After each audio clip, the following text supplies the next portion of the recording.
Hello and welcome to a new Then and Now segment. Now, around April of last year, I reviewed Resident Evil 5 for the Xbox 360, and overall I stated it was a pretty kick-ass game. But it's been about a year now, and there's been new DLC for it, so how does Resident Evil 5 fare up today? Let's take a look and find out. Resident Evil 5. So, over a year later since I reviewed it, and with the new DLC released, how does Resident Evil 5 hold up today? The answer? Quite nice, actually. The gameplay is still enjoyable, I still think it's one of the best looking games this generation, and the new DLC definitely breathes new life into it. And though I spend most of my time now on Mercenaries mode, it's still a great game.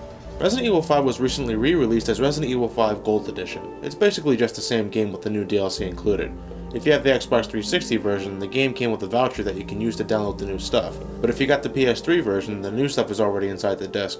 First off, we have extra costumes for Chris and Sheva. For Chris, we have his warrior outfit and the heavy metal outfit. These costumes are absolute cheese at its finest. It's funny how a simple change of clothing can affect your entire outlook on story mode. And let's just say, what has been seen cannot be unseen. The heavy metal skin is actually one of my favorites, and it actually makes Chris more chunkier than he already is. I didn't think that was possible. But with it, I can finally do this. Sit! Ready, down!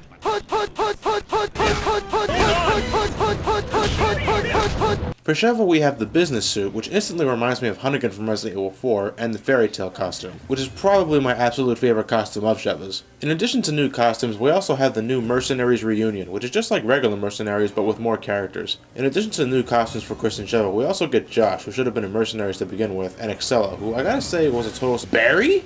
Rebecca?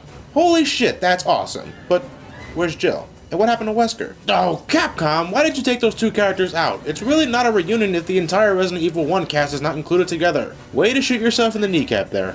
But anyway, yeah, Barry and Rebecca are just pure awesome. Headbutting enemies with Barry is insanely satisfying, and roasting my genie with Rebecca's flamethrower in a can is just hilarious. Excella is certainly no pushover either, and Josh is fun to play with as well. Look, you can even do the people's elbow.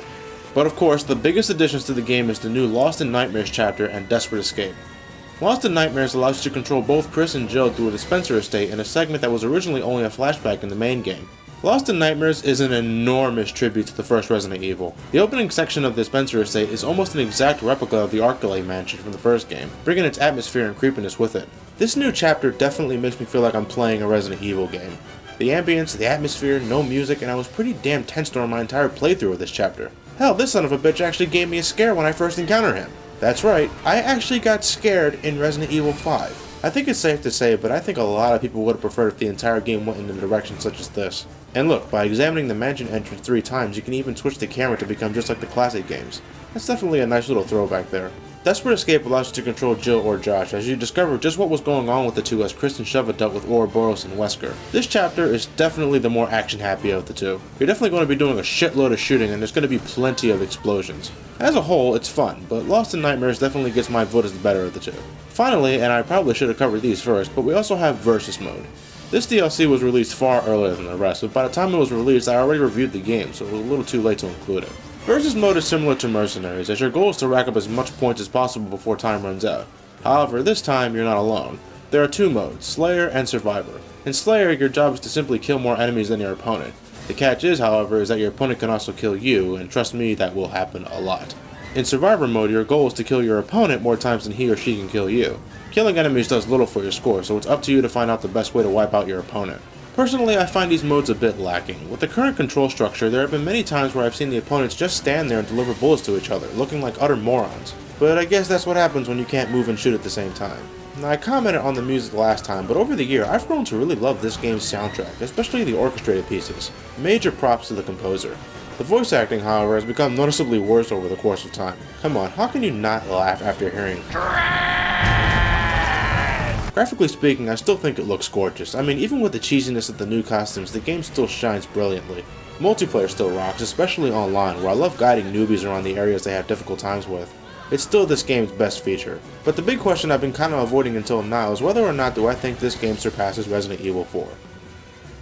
No. I'm sorry, but even after a whole year, I still love Resident Evil 4 a lot more, and I still just can't quite put my finger on it. I mean, Resident Evil 5 definitely looks prettier than its predecessor, but I don't know. I just like Resident Evil 4 more for some reason. Will I ever find that reason? Who cares? Overall, Resident Evil 5 is still a fantastic game, and the new DLC definitely extends its longevity by tons.